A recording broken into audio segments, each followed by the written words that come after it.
Hello guys, welcome back to the shop. Thank you for joining me again. I'm John at the CNC Den. Some changes coming up at the unit, which is really cool. If you've seen my last video, you've now started to play with a laser engraver, a fiber laser in fact. We'll do more videos on that shortly, but for the moment I wanted to talk about a project that we do quite regularly, and it's a good little earner, guys, an excellent little earner. I am of course talking about electronic boxes, these things. The number back on as well, get over there. Fantastic little earning opportunity that this earns us roughly about $110 an hour, about £75 UK. We do these in small batches and we can do one in about 7 minutes. That's from setup to completion and getting it out to the jig that's held in it and getting ready for the next one to go in.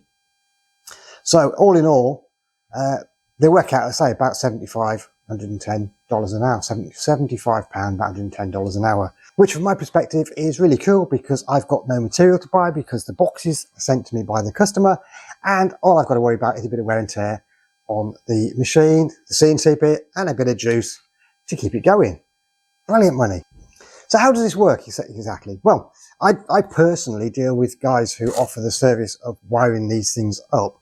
So they are given their expertise to actually put the innards into it. I couldn't wire it for toffee. My soldering is absolutely appalling. Very basic. Plug wiring is about my limit. But these guys are experts in it. They make it really neat and really tidy. And they therefore have clients who want these immaculate boxes created. And I guess they want to know that they've been fitted by an electronics expert to make sure they're correct. But you also then find that these electronics experts offer work in what you call a clean room environment. They're very neat and tidy, very organized. Everything's in its place. They're very methodical. The last thing they want to do is have a dirty, smelly, scruffy CNC machine spitting out chips all over the place. I know one guy we work for, he does his in his, has been doing his in his living room on a bench he's got set up there. You know, he can wire them up there quite happily, but the last thing he needs is then to have some method of drilling and digging it out. So having someone like us on hand, we can offer that kind of service to him, is an absolute bonus as far as he's concerned. And there's dozens of people like him all over the place. If you have the skills, clearly, and you can do the wiring as well, then that's an even bigger market you can tap into. And even more so, if you've got the ability on your machine, unfortunately I don't on mine, just put my goggles back on and see what I'm talking about. They often want holes in the sides too. There is a slight slope on this particular style. There's dozens of styles of these electronic boxes. It's on a slight slope. If you can create a jig to get that level on your CNC machine and be able to put holes in the side there, you're going to be able to charge even more. Obviously it's going to take longer, but you will make even more money. The thing is, once you've designed one, because they tend to buy them in multiples, once you've built one or created one, it's just a case of batching them out. Dead simple. And if you build the right jig, you don't even need hold downs or anything. If you get it, this is friction fit when we put this on the bed. I do follow it around as it's cutting, because the very fact that it is hollow will cause vibrations. And yes, I could have made a jig that filled it all in, etc. But there's lots of shapes and everything here to worry about. So I just follow it around with a body panel, bit of plastic body panel tool, and I just literally put a tiny bit of pressure on as the CNC is hitting it, and that just keeps the vibrations to a minimum and holds it, make sure it stays in the jig as well. So they're not complicated to make. The only thing I will say is they are a cast aluminium. There's an extruded version which is kind of made from a metal tube that has bolt-on sides. Again, people want those bolt-on plates, front and back plates, CNC'd with the holes for the various buttons, etc. they fit to them. But the cast ones here, just a little bit more delicate in the machining. You can't be as aggressive as you can with the extruded. But that's just something, you know, you just slow it down, back it off a little bit, take your time. It's dead easy. The other thing that the problem that the guys have who want this is a lot of these small holes, therefore taps, for screw taps. So you need to get the right size drill bit, you know, and try to do that exactly in all those places on a drill press, or even by hand. I don't know if it would be possible by hand. It's quite some task. And then obviously for the larger ones, these can be different sizes, as this one has a couple of sizes on it. You know, they could have different dials or buttons they want to put in there. Again, for them to have all the tools to be able to do that correctly, get it set up on a drill press or, you know, any kind of normal workshop, very, very difficult. But on the CNC machine, you know, an absolute doddle.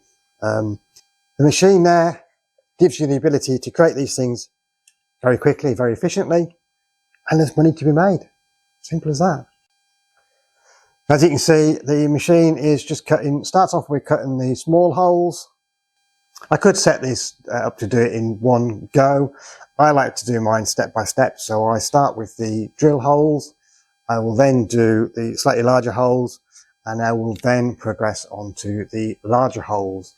Just how I've always done it. And I like to know the drill holes. If I know they're correct from the first one I do on each batch, then I know the rest is going to be correct. As you can see, I have the cut tool path to be deeper than the material. I do this every time too. In the ideal world, the counter will always fall inwards.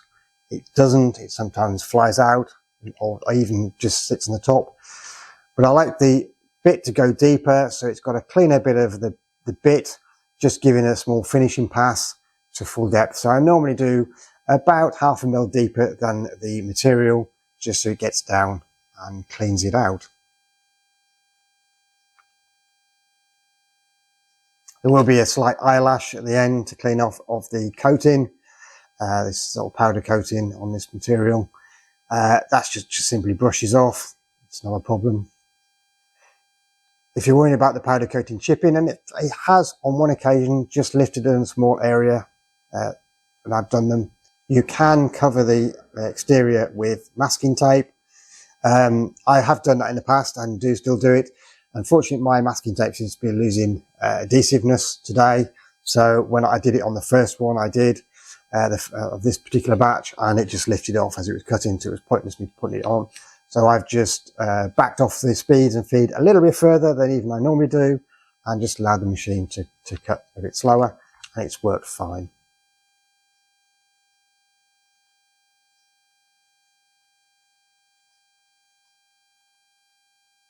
It's a very straightforward process. It's literally, you know, a flat cut. There's nothing to it. Straightforward drill and cut system.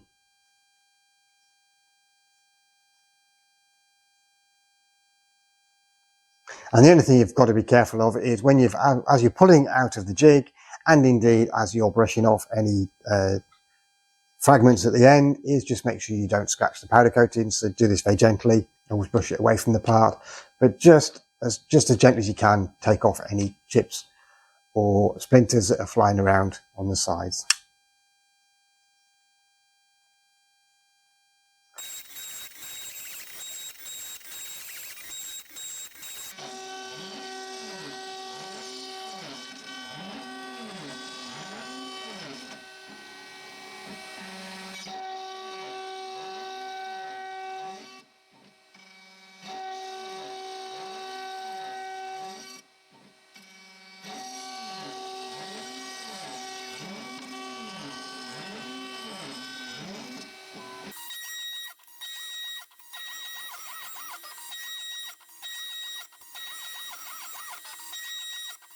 And that's it. You will end up with a fantastic little box ready to go to the customer for them to put in their electronics.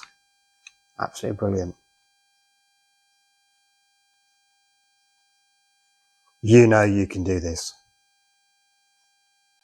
I don't normally like to do these videos because I don't like to say go out and do this and you learn X amount of money, because